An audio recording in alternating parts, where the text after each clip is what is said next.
Kalau respon kita pasti menolak. Artinya kita menginginkan pemerintah, DPR mencabut sebenarnya undang-undang peraturan yang mengatur tentang kontrak, apalagi outsourcing ini kan sangat sangat merugikan sebenarnya. Aspirasi dari buruh atau pekerja rasa-rasanya akan susah karena partai-partai di Indonesia itu kan mayoritas dikuasai elit. Elit itu dalam artian dia juga elit ekonomi, artinya dia pengusaha yang secara natural, naturalnya itu sikapnya berlawanan, kepentingannya berlawanan dengan buruh. Ya, itu yang kita lihat. Halo kawan-kawan, kembali lagi di podcast Sistomat bersama aku Nahar. Di sini aku sudah kedatangan tamu spesial yang akan ngobrol-ngobrol bersama kita untuk memperingati Hari Buruh atau May Day tahun 2026. Sistomat mengundang Bung Happy selaku pengurus harian dari Serikat Buruh Kerakyatan atau Serbuk. Selamat datang Bung Happy di podcast Sistomat. Selamat datang. Ya. Terima kasih ya Bung sudah mau mampir di studio kami. Terima kasih. Nah, untuk kawan-kawan yang mungkin belum familiar dengan serbuk ini Bung, bisakah Bung jelaskan secara singkat sejarah serbuk itu seperti apa Bung? Ya, terima kasih. Serbuk sendiri ini kan federasi, Pak. Federasi itu kumpulan dari serikat pekerja di tingkat perusahaan yang dideklarasikan itu di Karawang pada tahun 2013, masih baru sekitar 13 tahun. Ya, Serbuk ini berdiri tepatnya pada tanggal 11 bulan Desember tahun 2013 oleh Serikat Buruh level perusahaan. Kita menyebutnya Serikat Buruh Anggota, yaitu 8 Serikat Buruh Anggota. Beberapa serikatnya yaitu seperti Serikat Buruh Anggota Serbuk PT Bukit Muria Jaya, kita singkat BMJ, dan yang lain misalkan ada Serikat Buruh Anggota Serbuk Siamindo, itu Siamindo gitu. Nah, itu pada 2013. Oh, jadi ya sudah 13 tahun lah ya. Mungkin 13 tahun. Kalau dilihat dari serikat yang lain mungkin masih muda, tapi masih muda. Ya. Saat ini berapa jumlah anggota dari Federasi Serbuk itu, Bung?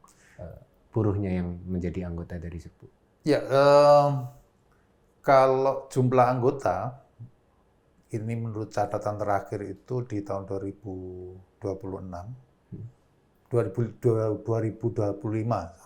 itu keanggotaan kita sebesar 15.621 tepatnya, dengan sebarannya itu kalau Serbuk itu menyebar di 7 provinsi, 8 sih sebenarnya, karena Jawa Tengah DIY ini kita jadikan satu pengurusnya, dan di 56 serikat buruh anggota sekarang. Oke. Dan itu dari sektor industri apa saja?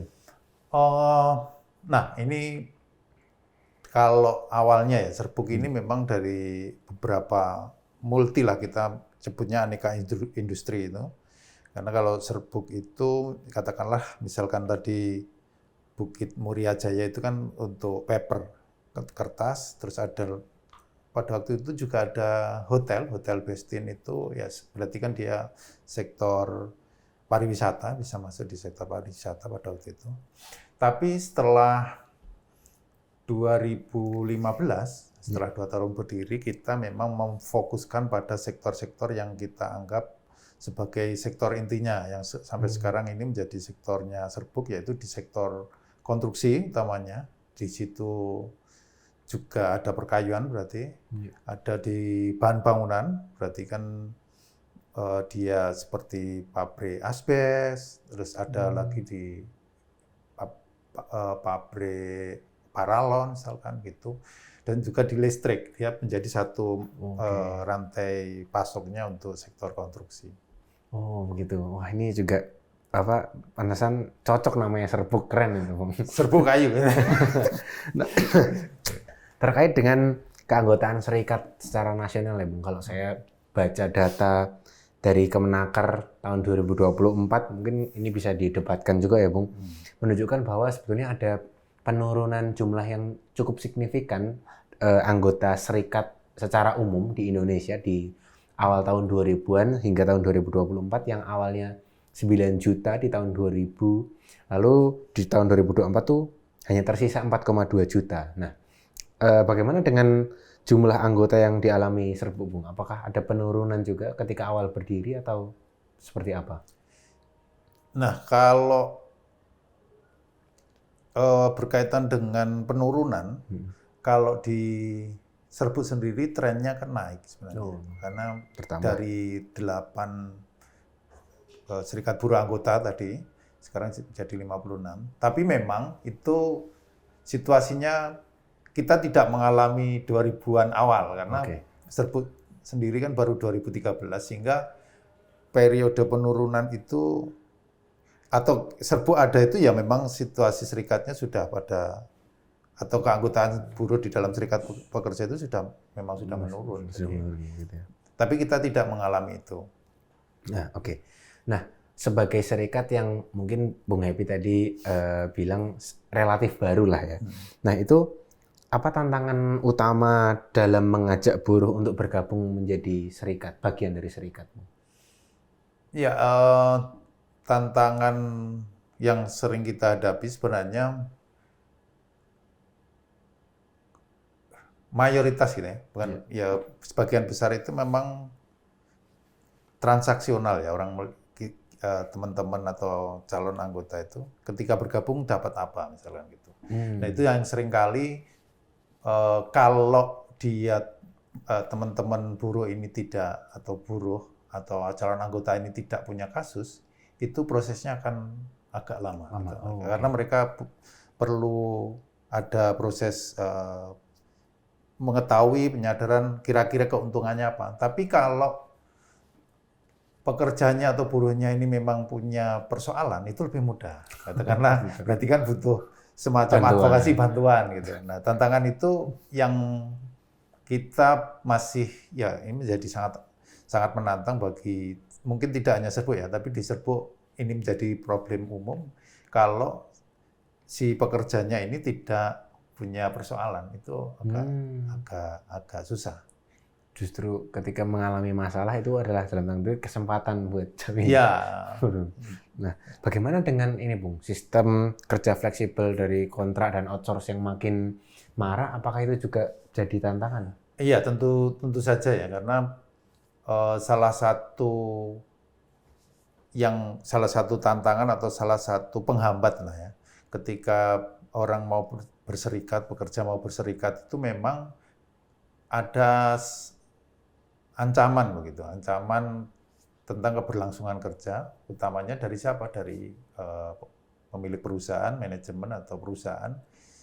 Nah, ketika fleksibilitas tenaga kerja atau fleksibilitas orang mudah direkrut dan mudah untuk di PHK itu memang menjadi tantangan tersendiri, yaitu orang menjadi mikir untuk gabung dengan serikat, apalagi ketika sering sekali kasus orang tidak dilanjutkan kontrak kerjanya.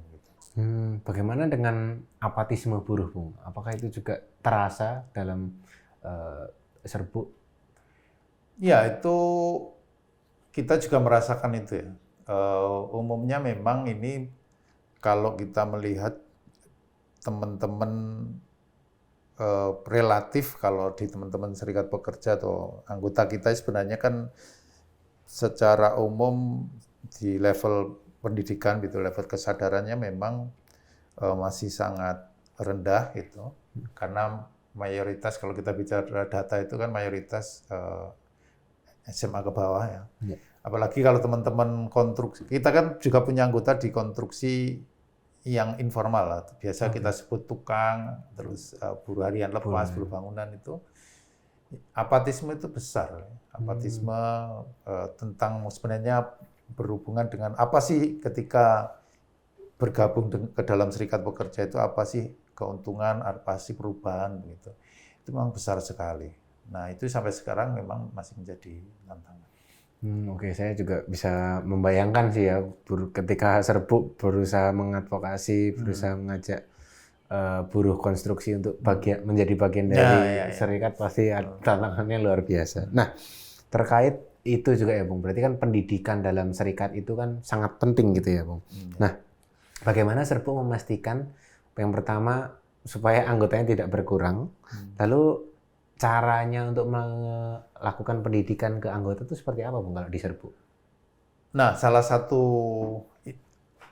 kritik kita itu kan melihat fenomena menurunnya keanggotaan, kita sebut densitas keanggotaan serikat pekerja, serikat buruh ini kan masif sebenarnya. Penurunannya itu luar biasa. Kalau data dari Kemenaker itu memang semakin menurun. Ini juga ada problem yang lain sih sebenarnya. Tapi kalau bagaimana kita melihat pendidikan atau training menjadi sangat penting, yaitu memang salah satu cara ya agar pekerja itu punya satu kesadaran, anggota itu punya satu kesadaran bagaimana pentingnya berserikat, bagaimana manfaat berserikat, terus bagaimana serikat ini menjadi satu gerakan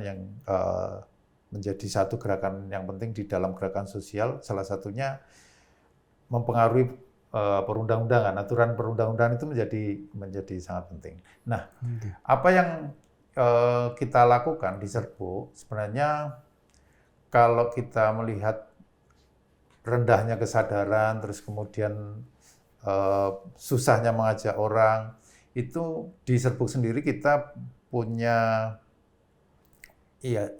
salah satunya rencana dan ada yang sudah dikerjakan itu berkaitan dengan bagaimana kita membangun satu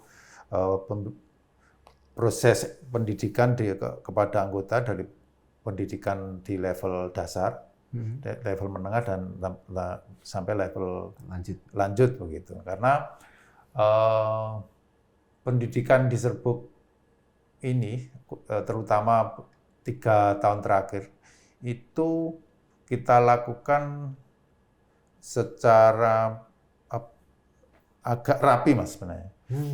Itu karena kita melihat kalau kita tidak kerjakan secara rapi, itu akan semakin susah.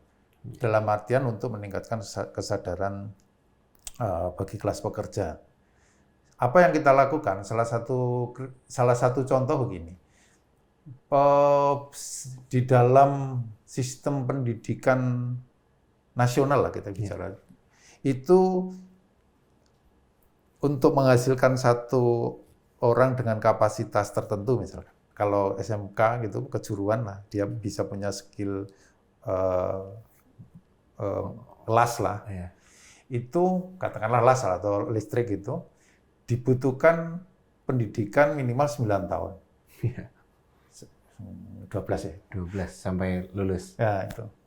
Kalau serikat pekerja hanya atau tidak melihat pendidikan ini menjadi satu hal yang sangat penting, itu hampir tidak mungkin kita bisa menghasilkan kader-kader, anggota-anggota yang maju punya kesadaran tentang, ya kalau teman-teman secara umum melihatnya punya kesadaran kelas yang baik. Gitu. Nah, itu yang kita kerjakan kritik dari, gambarannya kan untuk di sekolah saja itu butuh 12 tahun dengan 12 tahun dengan intensitas harian gitu. Nah, di Serbuk itu ya kita mungkin tidak bisa sangat rapi, tapi kita memang punya rencana untuk bikin satu akademi itu tentang perburuan itu. Nah, itu kita hari ini sedang menyusun modul kurikulum ya.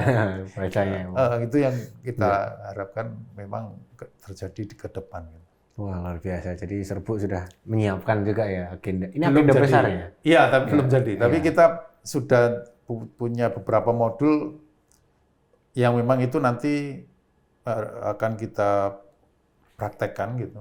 Karena kalau enggak kita semakin tergerus ya. Semakin suram masa depan. Oke. Wah, keren ini dari Serbuk. Nah, tentu dalam konteks seperti itu upaya Serbuk ini harus diapresiasi juga ya. Nah, nanti mungkin serikat-serikat yang lain, federasi yang lain juga bisa berdiskusi gitu dengan Serbuk. Nah, kalau ngomongin pasar tenaga kerja hari ini ya, Bung, yang tadi juga sudah sedikit kita singgung tentang maraknya sistem kontrak dan outsource. Nah, bagaimana Serbuk merespon dan menanggapi fenomena yang makin merajalela ini, Bung? Iya, di awal tadi sudah kita singgung ya berkaitan dengan kontrak atau outsourcing. Kalau respon kita pasti menolak. Artinya kita menginginkan pemerintah, DPR, legislatif itu juga mencabut sebenarnya undang-undang atau yang peraturan yang mengatur tentang kontrak, apalagi outsourcing ini kan sangat merugikan sebenarnya dalam ya tidak bisa memberikan kepastian kerja, juga ada hambatan tentang upah. Itu yang terjadi di lapangan. Malah oleh karena itu ini sudah agak lama sebenarnya tidak hanya di Serbuk tentu saja, bahwa bagi serikat pekerja ini menjadi isu besar agar pemerintah menghapus sistem outsourcing, karena ini sebenarnya tidak hanya untuk buruh. Tadi sistem kerja outsourcing ini kalau dilakukan terus, ini juga akan menghambat pertumbuhan ekonomi. Kita melihatnya secara luas begitu. Karena tentu saja dengan sistem kerja outsourcing, pasti upahnya rendah, karena dia hanya digaji dengan standar sangat minim. Kedua, dengan gaji yang sangat rendah, dia tidak punya kemampuan daya beli yang cukup, yang itu akan menggerakkan ekonomi. Sebenarnya kalau situasinya itu, kenapa kita menolak gitu, sistem outsourcing. Oke, jadi ya Serbuk punya posisi yang cukup tegas ya terhadap outsource dan kontrak ini. Kalau bisa tidak ada ya sekali ditiadakan, maksudnya secara idealis seperti itu ya kira-kira. Iya. Oke. Nah, terkait persoalan yang kedua tadi, Bung, apatisme buruh. Nah, Serbuk ada cara ampuh nggak, Bung, untuk mengajak buruh-buruh yang mungkin tadi kita anggap apatis untuk supaya mau join berserikat tuh ada cara ampuhnya nggak? Berdasarkan pengalaman ya. Jadi kalau cara yang sangat ampuh tentu saja dinamis, artinya di Serbuk itu kan kalau tadi kita bicara tentang sektornya, itu di konstruksi dan perkayuan, tapi konstruksinya itu kan ada listrik gitu, juga ada buruh bangunan informal. Nah, kita sedikit punya pola di teman-teman listrik, outsourcing PLN tentu saja. Itu kita sudah punya pola. Memang rekrutmen yang paling ampuh itu setelah kita berhasil memenangkan kasus. Karena berada experience ya, pengalaman begitu. Nah, selama ini itu yang paling mudah. Maka apa yang dilakukan Serbuk, teman-teman di bagian advokasi itu, maka ketika ada kasus ya kita kerjakan secara serius agar hasilnya maksimal. Karena kalau ada contoh keberhasilan, kan itu kita tidak perlu bercerita panjang lebar.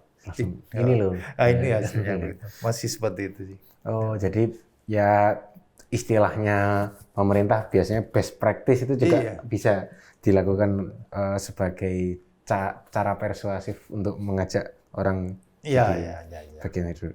Nah, saya ada data ini, Bung, dari Velocity Global tahun 2024.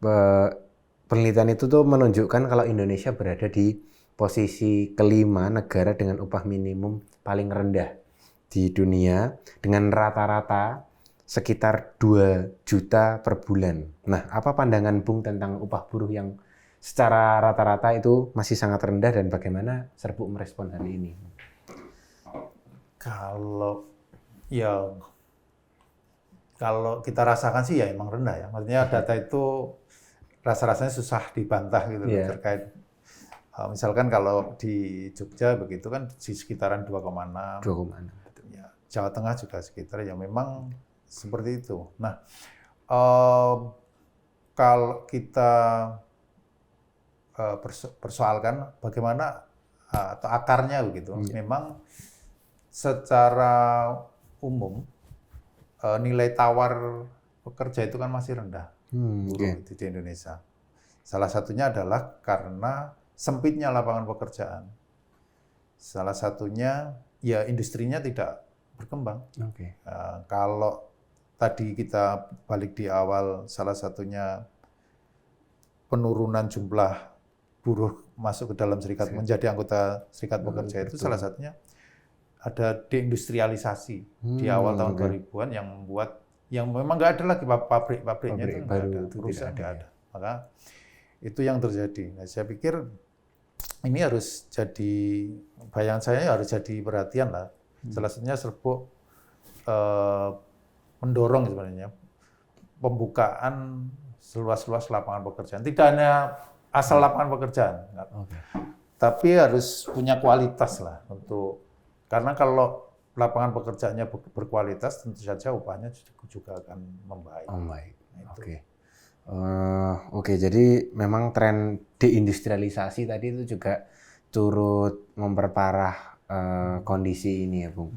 Nah, kalau kita berbicara ekonomi hari ini dan kebijakan yang diambil pemerintah, nah pemerintah itu kan kalau saya lihat ya, Bung, justru bukan mengembangkan perekonomian yang membantu buruh, kelas pekerja, belakangan malah mengeluarkan kebijakan yang ya bisa kita bilang kontroversial, seperti MBG, lalu Koperasi Merah Putih yang ada di seluruh desa di Indonesia. Nah, itu apa pandangan Bung tentang ini?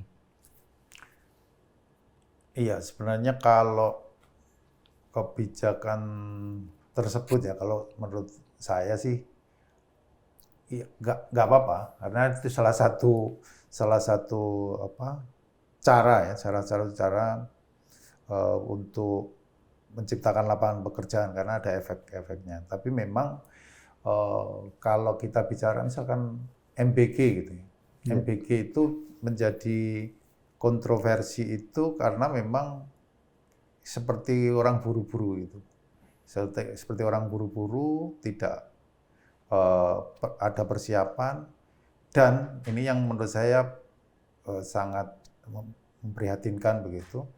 MBG itu hanya berputar di orang-orang tertentu, maka nilai tambahnya itu tidak bisa dinikmati oleh banyak orang. Salah satunya kan bagaimana atau temuan-temuan lah yang kita bisa lihat di sosial media atau di media konvensional, bahwa elit-elit itu ya yang punya SPBG itu kan rata-rata elit.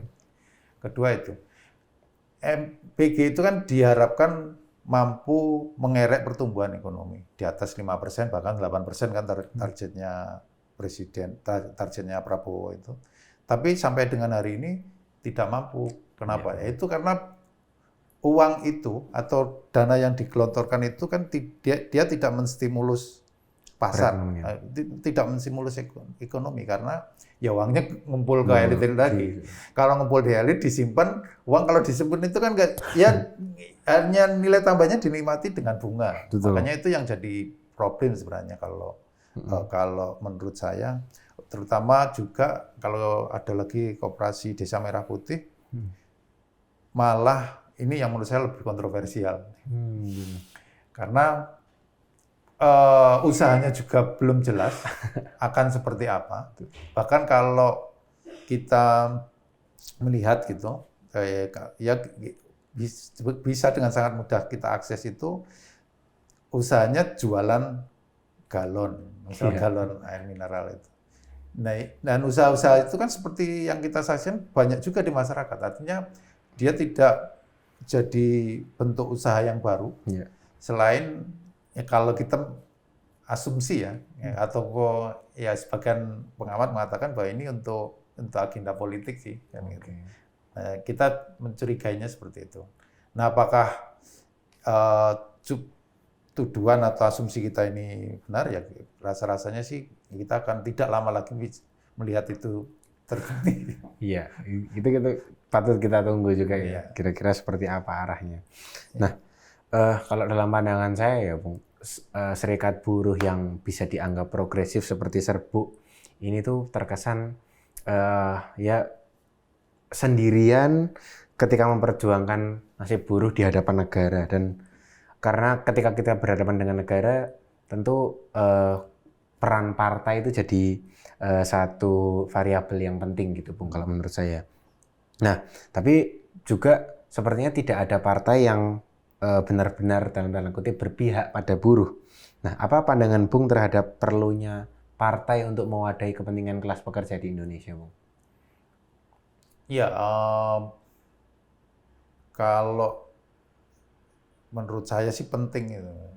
Artinya kalaupun sebenarnya gini, Serbuk juga tidak sendiri lah. Nanti kalau sendiri dikit sekali rasanya, karena Serbuk juga masih kecil, masih baru, tapi kita perlu banyak teman, butuh banyak teman.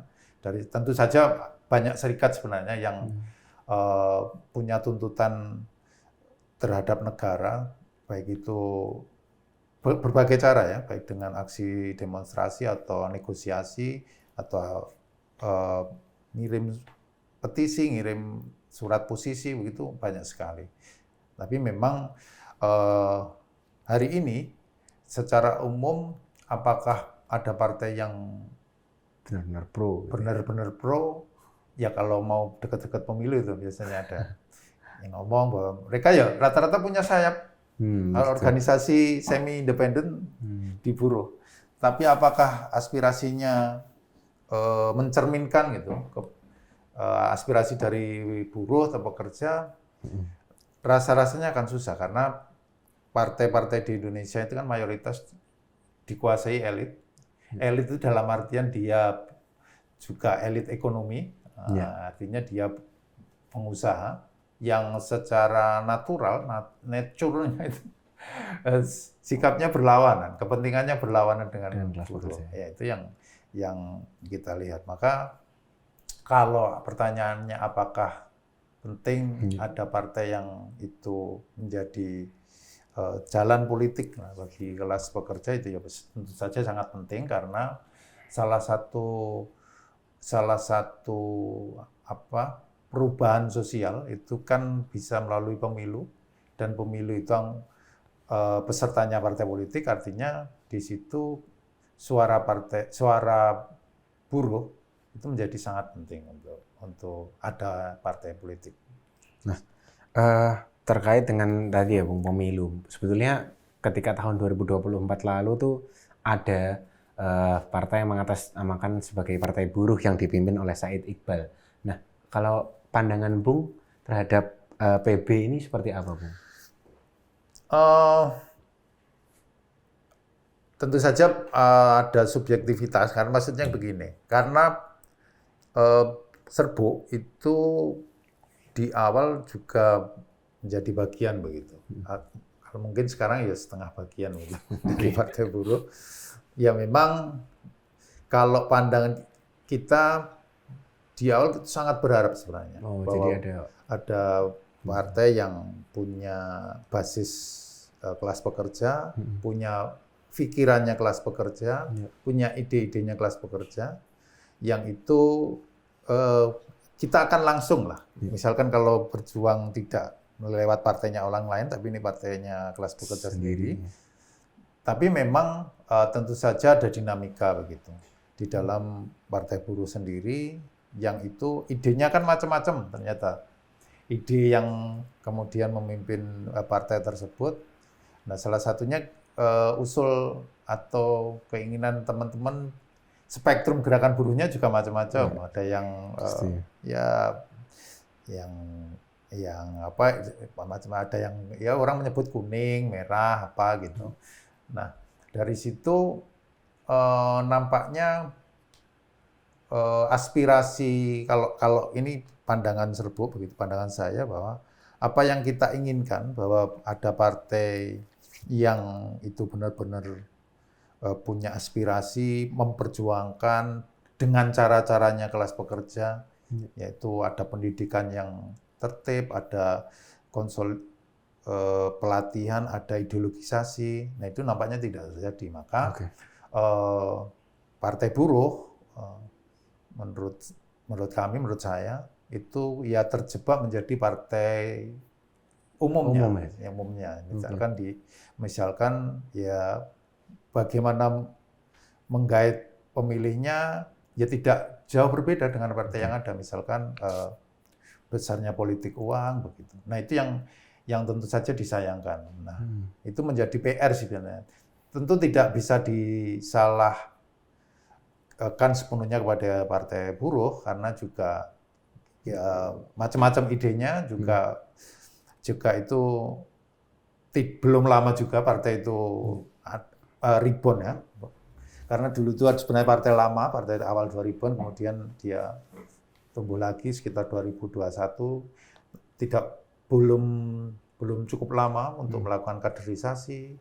Nah, bayangan saya dulu memang ini bayangan saya, tadi tentu bayangannya orang macam-macam. Bayangan saya memang tidak segera ikut pemilu sebenarnya. Oh, bukan 2024 ya, gitu ya kira-kira. Tapi basis ideologinya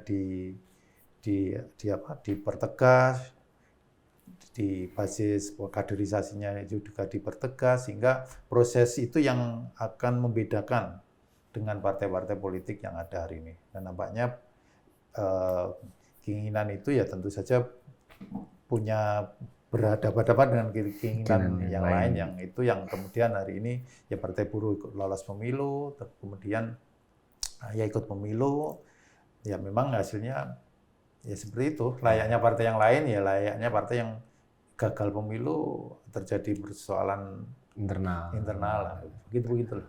Oke. Nah, ketika ngomongkan kondisi yang ideal, Bung, ketika kelas pekerja di Indonesia itu ingin bersatu, sebetulnya menurut Bung apa sih prasyarat yang harus dipenuhi dulu untuk membuat suatu partai politik yang berbasis kelas pekerja, yang tentu ini mencakup semua sektor ya, tidak terbatas pada sektor-sektor tertentu, tidak hanya industri tapi juga buruh tani misalkan gitu. Nah, itu kira-kira kondisi seperti apa Bung yang harus ada dulu sebelum kelas pekerja itu punya partai? Nah, pertama kalau kita bicara prasyarat begitu, kita harus punya tujuan atau ideologi yang jelas begitu. Sebuah partai itu atau ya kira-kira sebelum kita mendirikan punya program itu harus punya tujuan yang jelas. Satu itu tujuan yang jelas.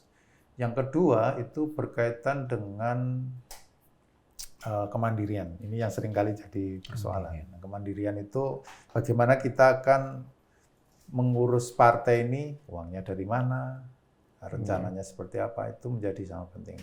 Karena banyak partai atau banyak rencana itu jatuh atau belum tereksekusi karena kita tidak berhasil menciptakan itu. Ketiga, harus punya program yang jelas.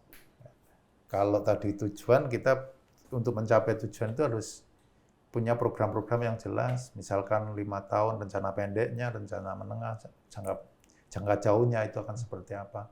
Itu harus punya. Dan yang terakhir saya pikir karena dia mewakili kelas pekerja, maka partai tersebut harus punya satu prasyarat, yaitu punya organisasi yang direncanakan organisasi yang kuat, yang demokratis, yang tidak bertumbuh pada satu orang figur itu. Nah, itu kan bahayanya di situ. Saya pikir itu ketika kita ingin punya partai, bangun partai untuk kelas pekerja. Kelas pekerja itu artinya tidak hanya buruh saja, tapi ada petani, macam-macam.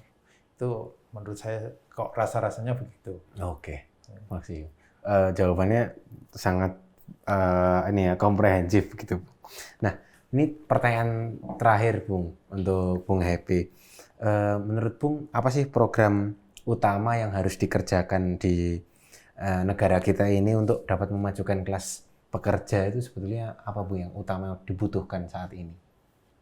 Nah, ini menurut saya gitu, karena menurut kami, nah ini juga jadi diskusi ya di Serbuk sendiri itu berkaitan tentang salah satunya ada deindustrialisasi. Kita belum sempat menjadi negara maju gitu, tapi sudah terjatuh pada ya industrinya tidak berkembang, kemudian orang-orang masih berkumpul di desa, artinya masih menjadi kaum tani yang sangat miskin gitu.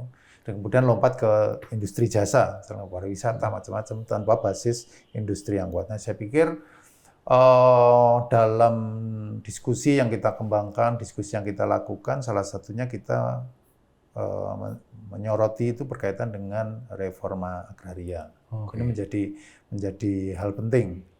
Karena apa? Karena kalau kita tidak punya basis reforma agraria, artinya kehidupan atau daya beli di pedesaan itu tidak akan naik, dari orang-orang tetap miskin di pedesaan, itu menjadi problem karena tidak punya kemampuan untuk sekolah, menyekolahkan anak, tidak punya kemampuan untuk mengakses kesehatan, dan itu menurut kami secara sosial itu akan menjadi problematik. Artinya orang tidak punya daya beli, tetap miskin. Nah, dengan reforma agraria tentu saja ini akan membantu ketika ada tanah-tanah yang dibagikan ke masyarakat di pedesaan, otomatis ada punya kenaikan daya beli lah ya melalui hasil pertanian dan sebagainya. Dan ini memang rasa-rasanya jalan itu ya yang menurut kami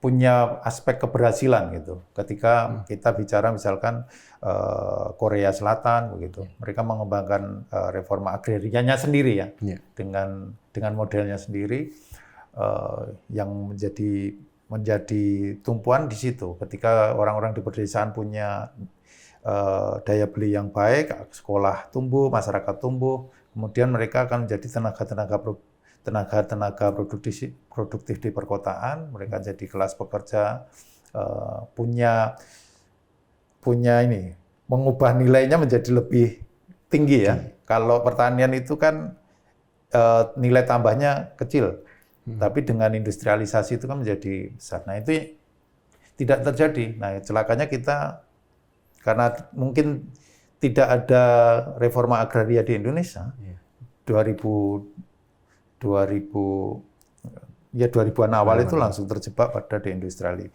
Saya sedikit itu beberapa kali baca ya teman-teman itu ada satu di dalam jurnal itu memang mengatakan ada 3 negara yang diteliti berkaitan dengan deindustrialisasi, disebutnya sih